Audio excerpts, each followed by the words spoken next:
It's Wednesday, April 17. In the headlines, the Ministry of Education and Youth plans to build climate-smart schools.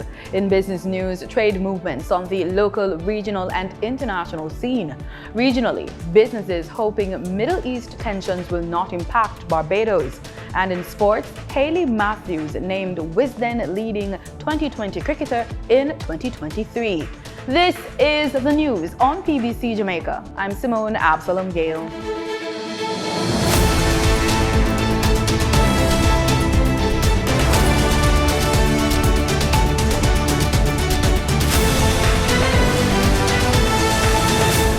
The Ministry of Education and Youth is working on a plan to construct climate-smart schools as part of efforts to mitigate against extreme weather conditions being experienced in Jamaica. Permanent Secretary in the Ministry, Dr. Capt, addressed the matter while responding to questions about the effects the extreme heat is having on teachers and students in Jamaica's schools. So some of the things that we have built in as we are building out and upgrading our school is to talk about the breaks, small stretches, being outside, giving the children breathing time. We have water days in our schools now, we have fruit days in our schools. And as we are doing those small things, we are looking at how we are retrofitting our new buildings to be climate smart. That's a new technology going into our new schools. We have consultants now working with us to look at the design of these new schools. She says a technical team has been looking at short-term measures in response to the effects of extreme heat. Currently, the technical team is building out what we call or updating what we call our water resiliency plan. So we know there is a water challenge, and coming out of COVID, we have some learning opportunities there and that we are building on. So we have a network of what's happening in our schools. The Climate Smart Construction Guidelines will be a reflection of a new school education philosophy. Education Minister Favour Williams says it is on their website and it has been disseminated in a bulletin to all schools. A recommendation of the Jamaica Education Transformation Commission Report 2021, also known as the Orlando-Pattison Report, is that we widely promote an education philosophy which sees learning as a collaborative interaction between teachers, students, and the curriculum. Dr. Troop says the new philosophy is student-centered and it reflects Jamaica's culture and values. 215 closed-circuit television cameras, CCTVs, have been added to the Jamaica Eye program. Minister of National Security, Dr. Horace Chang, received the equipment on Tuesday from representatives of the Government of Korea. Speaking at the handing over ceremony, he explained that security measures must extend beyond traditional security and law enforcement approaches. He says, quote, "As the government continues to expand the capacity of the police force, we are building out our CCTV network across the island. This critical force multiplier facilitates the quick and decisive response of law enforcement, particularly in urban centers." End quote. According to Minister Chang, while increased use of technology is beneficial to policing, the process does not merely refer to purchasing modern equipment for the police, as it requires a plan of action, committed partnerships as well. He says the CCTV cameras will be integrated into a centralized system. He further quote, "This system will provide live feed of evidentiary quality that can be used as evidence in police investigations and in support of law enforcement across the entire island." Police Commissioner Dr. Kevin Blake says these partnerships ensure a safer and more secured Jamaica. And so the system integrates camera feeds from across the island into a central command and control center. And we have a couple other sub C2 centers that will also benefit from this. And it allows us to monitor public spaces, to manage traffic flow, and to expand our investigative capabilities. And so the importance of surveillance systems in modern policing cannot be overstated. He says the contribution aligns with the JCF's push for a more technology-driven police force. The Jamaica Eye enhances our ability to offer quicker responses gather indisputable evidence, and ensure a safer environment for our citizens and visitors alike. Charge d'Affaires of Korean Embassy in Kingston, Jin-Wook Kim, says a secure environment fosters confidence, stability, and ultimately prosperity for all citizens. Students preparing for the upcoming primary exit profile can now utilize the Cheetah Pep app to enhance their mental abilities and approach the exam with certainty. Crafted by a group of education experts, this app integrates advanced technology with established teaching techniques to offer a smooth learning journey for students in grades 4 and 6. More from Danita Rodney. The app was launched by founder and chief executive officer of Cheetah Toys and More, Paula Trowers, during a JIS think tank on Tuesday. According to the CEO, the app offers a diverse range of materials such as simulated tests, real-time progress tracking, and interactive learning that have been tailored to meet the needs of modern learners. She says that through the applications, students will have the ability to take 3 different types of tests. In addition to the access, they could actually do 3 different types of tests. They have the ability to do practice tests, they could do a diagnostic test first, which is what we recommend, and they could also do a final test. So what we try to do is to simulate the actual PEP test, so they are timed and they are based on the 40-question model that the Ministry of Education uses. Mrs. Trowers says not only will students receive a final score, but they will be able to see where they did well and the areas they need to improve on. So imagine a student is doing a 40-question test. They're timed, and the minute that they submit the questions and submit their responses, they will get a score. And not only will they get the scores, they'll be able to drill down and see what areas they did well on. So for instance, if they were doing a science test, they could see, okay, well, I got 80. They could review to see, okay, how much did I get wrong? How much did I get right? They could review the answers. We have detailed explanation for them to see. And then they could see also by question what are their weak areas. And so they'll be able to do a more tailored approach to their learning. To enhance interactive learning, the application is designed with gamification features. There's a gamification section of the app where students have to answer questions, and they're virtually traveling across Jamaica. And as they answer questions and move from parish to parish, each time they have to have about 80% correct. They get 10 questions between parishes, and then at the very end, they get a badge. And so the badge is not easy to get, but it's definitely attainable. And they get to also understand geography. So they know that they're moving from St. Thomas, start on, they end up in the Grill. So it's exciting. The app, which was designed in partnership with the Ministry of Education and Youth and the Development Bank of Jamaica, DBJ, is now available for download at the Google Play Store. Danita Rodney for PBCJ News. Time now for the Business Report with Denise Williams.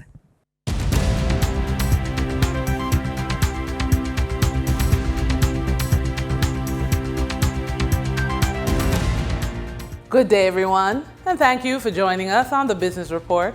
I'm Denise Williams, your guide through the latest happenings in the world of business.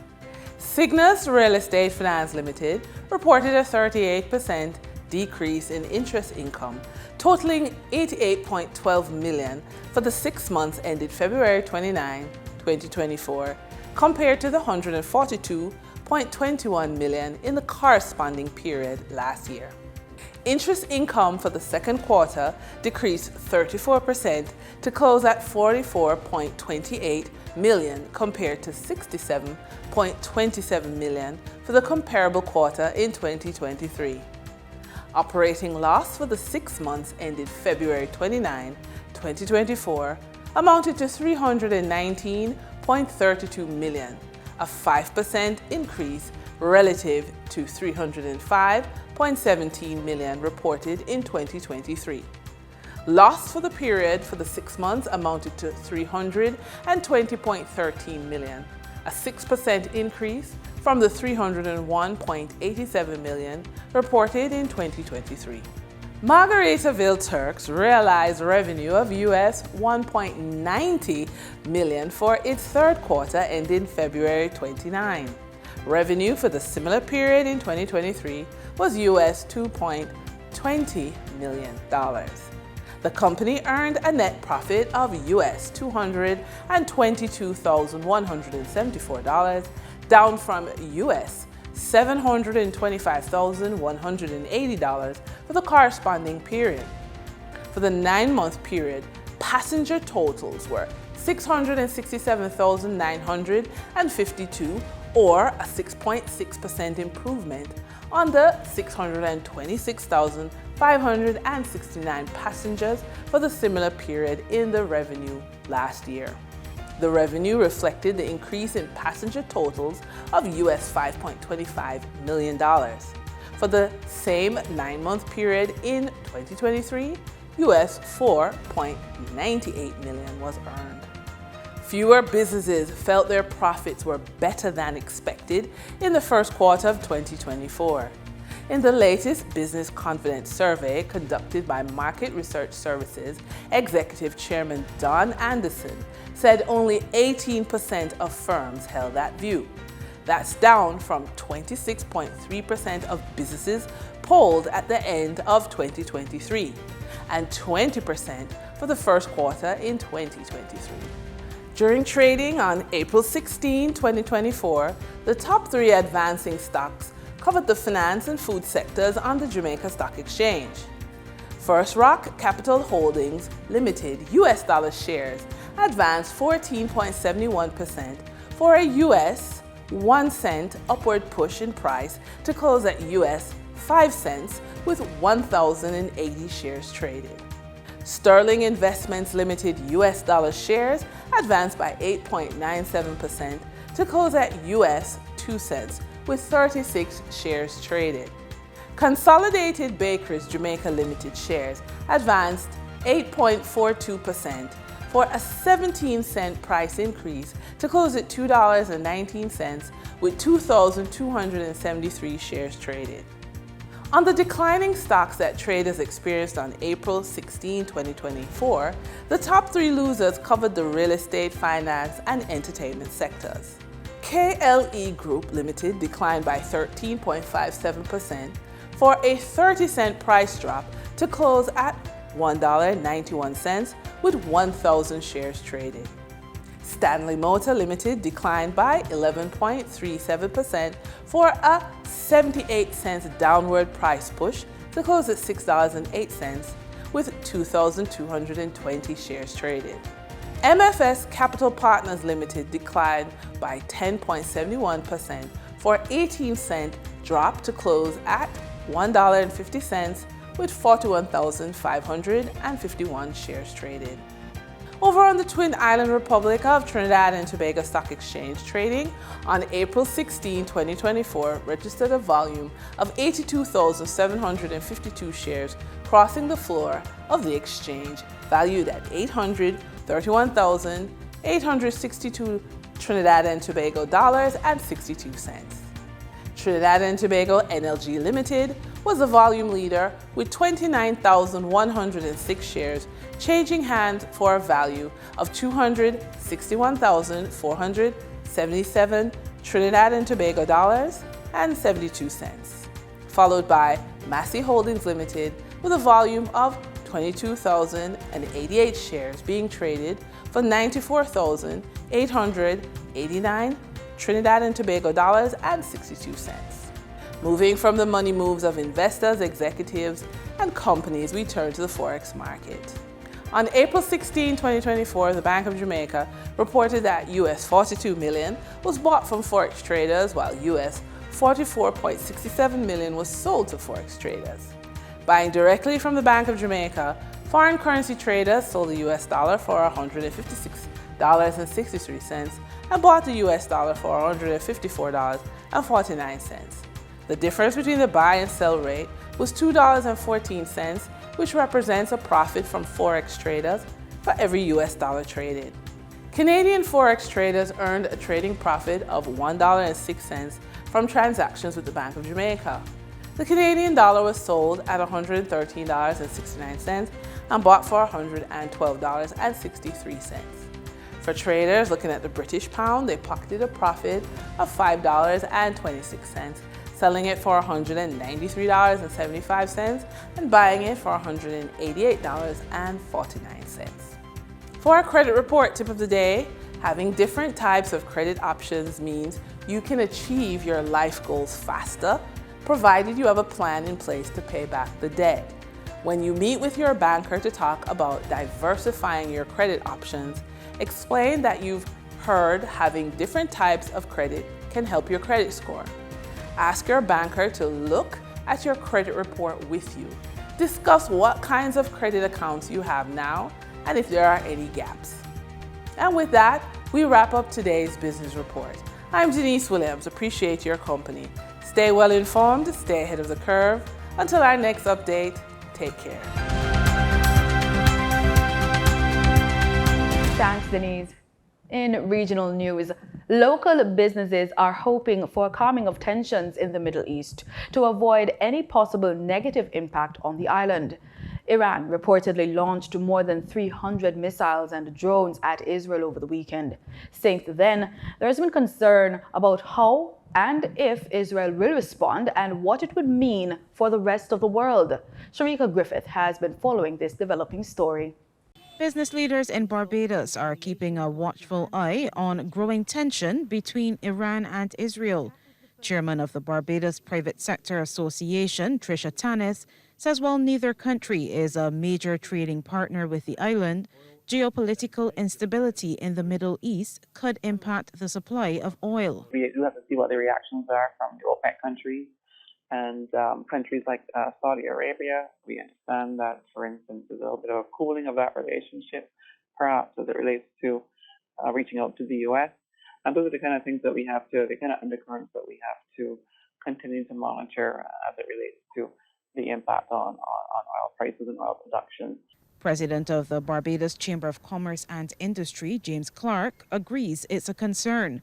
He notes oil prices are once again creeping close to $90 per barrel, a level not seen since last October. There's so many products that are made with oil and oil derivatives, plastics, and chemicals, and fertilizers, some pharmaceuticals, you name it. There's so many things that have plastics, transportation, cars, anything you could think of, packaging. And given that we import so many things from overseas and fuel prices would naturally go up, so you will see then an increase for power generation, for transportation. While the peak tourist season has ended, he warns an increase in oil prices will also impact the aviation industry, driving up ticket prices, which could impact the country's main foreign exchange earner. Mr. Clark believes issues like this drive home the need to lessen the island's dependence on fossil fuels, although he acknowledges the challenges being faced with procuring battery storage for renewable energy solutions. He's offered some suggestions of how the country can mitigate the impact of rising oil prices. Purchasing goods if they're not available in Barbados from the closest point to Barbados, so there's less transportation costs. Producing, growing, whatever we need to do, as many things as we can locally. Again, to keep the costs down. And the other thing is consumption, right? We need to study what we're consuming, in terms of electricity, in terms of driving. If you have a car, try to keep your costs down as much as possible. Barbadians have been paying the same prices for gasoline, diesel, and kerosene since September last year. It remains to be seen whether these will change in the near future. Sharika Griffith, CBC News. News from Trinidad and Tobago. They look at the catalyst which is driving the global push toward renewable and sustainable energy. The Paris Accord is a legally binding international treaty on climate change, signed by 196 parties at the United Nations Climate Change Conference, COP21 in Paris, France, on December 12, 2015. The agreement came into effect in November 2016. Project manager for the United Kingdom engineering firm Jacobs, Omkar Sitahal shares on the impact of this on the global energy sector. The Paris Agreement is what really has driven a lot of change across energy companies and governments across the world.